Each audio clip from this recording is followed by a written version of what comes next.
कुतूहल. चंद्र रोज उशिरा का उगवतो? बऱ्याचदा आपण पौर्णिमेच्या दिवशी पश्चिमेला सूर्य मावळत असताना पूर्वेला संपूर्ण चंद्रबिंब उगवताना पाहिलं असेल. त्या दिवसानंतर तो हळूहळू उशिरा उगवत जातो आणि अमावस्येच्या आसपास तर जवळजवळ सूर्याबरोबरच मावळताना दिसतो. बारकाईने निरीक्षण केलं तर आपल्याला हे लक्षात येईल की चंद्रोदयाची वेळ रोज सुमारे 50 मिनिटं उशिराची असते. हे असं का होत असेल? सूर्यमालेमध्ये सूर्याचं स्थान अढळ आहे. पृथ्वी सूर्याभोवती 365 दिवसांमध्ये फिरते आणि स्वतःभोवती 24 तासांमध्ये फिरते. आपण वेळ मोजण्यासाठी सूर्याचा उदय आणि अस्त आणि मुख्यतः मध्यान्ह या घटकांचा वापर करतो. पृथ्वीच्या स्वतःभोवती फिरण्याच्या काळाचे आपण 24 भाग केले आहेत आणि त्या एक एक भागाला तास हे नाव दिलं आहे. आजची कालगणना हे केशियम मानकावर आधारित आण्विक घड्याळाद्वारे केली जाते. तरीही ती सौर संदर्भ वापरून केलेल्या कालगणनेशी खूपच मिळती जुळती असते.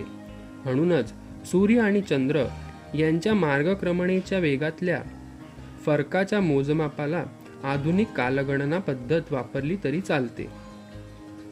चंद्र पृथ्वीभोवती सुमारे 27 दिवसांमध्ये फिरतो, पण या 27 दिवसांमध्ये पृथ्वी आपल्या सूर्याभोवतीच्या मार्गावर काही अंतर पुढे गेलेली असल्यामुळे ते अंतर भरून काढायला चंद्राला आणखी 2.5 दिवस लागतात. सूर्याच्या आधारे वेळ मोजताना आपल्याला हा काळ 29.5 दिवसांचा भासतो.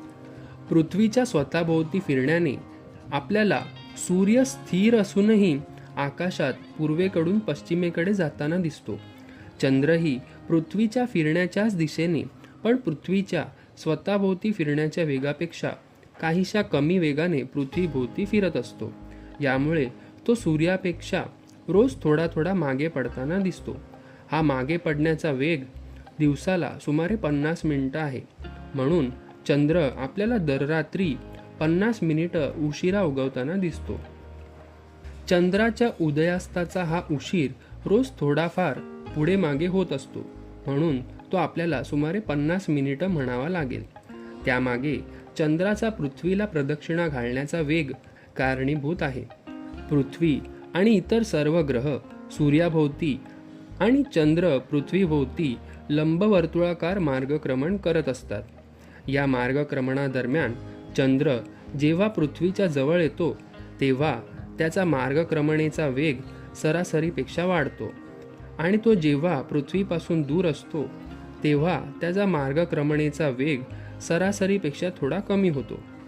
केपलर या जर्मन खगोलशास्त्रज्ञाने सुमारे 400 वर्षांपूर्वी ही निरीक्षणं नोंदवली होती.